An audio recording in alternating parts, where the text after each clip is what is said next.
America-Iran സമാധാന കരാറിൽ ഇരു രാജ്യങ്ങളും ഡിജിറ്റലായി ഒപ്പുവെച്ചതായി US vice president JD vans.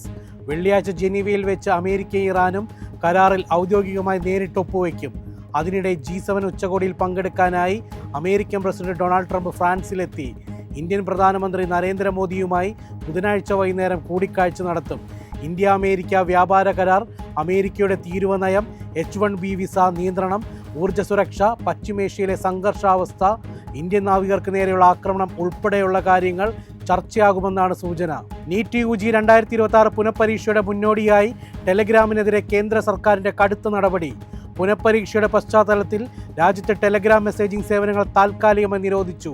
21-നാണ് പുനഃപരീക്ഷ, 22 വരെയാണ് താൽക്കാലിക നിരോധനം. മെസ്സേജ് എഡിറ്റ് ചെയ്യുന്നതിനുള്ള സംവിധാനം 30 വരെയും വിലക്കിയിട്ടുണ്ട്. ഇതിനോടകം പോസ്റ്റ് ചെയ്ത മെസ്സേജുകൾ എഡിറ്റ് ചെയ്യാതിരിക്കാൻ വേണ്ടിയാണിത്. ചോദ്യപേപ്പർ ചോർച്ച റാക്കറ്റുകൾ ടെലിഗ്രാം ചാനലുകൾ ഉപയോഗിക്കുന്നുവെന്ന കണ്ടെത്തലിന്റെ അടിസ്ഥാനത്തിൽ NDAയുടെ അഭ്യർത്ഥന മാനിച്ച് കേന്ദ്ര ടെലികോം മന്ത്രാലയമാണ് താൽക്കാലിക നിയന്ത്രണങ്ങൾ ഏർപ്പെടുത്തിയത്. സംസ്ഥാനത്ത് സെൻസസ് നടപടികൾക്ക് ഇന്ന് തുടക്കമായി.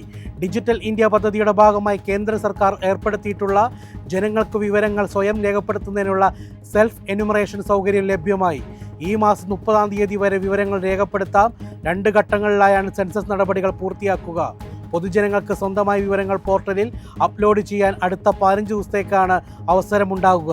2ാം ഘട്ടമായ ജനസംഖ്യാ കണക്കെടുപ്പ് 2027 ഫെബ്രുവരി മാർച്ച് മാസങ്ങളിലായിരിക്കും കേരളത്തിൽ നടക്കുക. പ്രവാസി മലയാളികൾക്ക് സെൻസസ് ബാധകമാകില്ലെന്ന് ചീഫ് പ്രിൻസിപ്പൽ സെൻസസ് ഓഫീസർ വ്യക്തമാക്കി. ആധാർ കാർഡ് ദുരുപയോഗം തടയണമെന്നാവശ്യപ്പെട്ട് സമർപ്പിച്ച ഹർജിയിൽ കേന്ദ്ര സർക്കാരിനും എല്ലാ സംസ്ഥാന സർക്കാരുകൾക്കും തിരഞ്ഞെടുപ്പ് കമ്മീഷനും നോട്ടീസ് അയച്ച് സുപ്രീം കോടതി.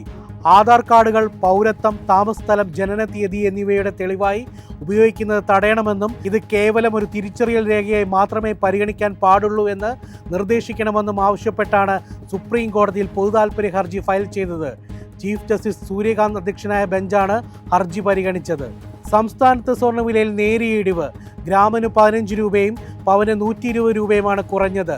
ഇതോടെ 1 ഗ്രാം സ്വർണത്തിന്റെ വില 13,875 രൂപയായും പവന്റെ വില 1,11,000 രൂപയായും കുറഞ്ഞു.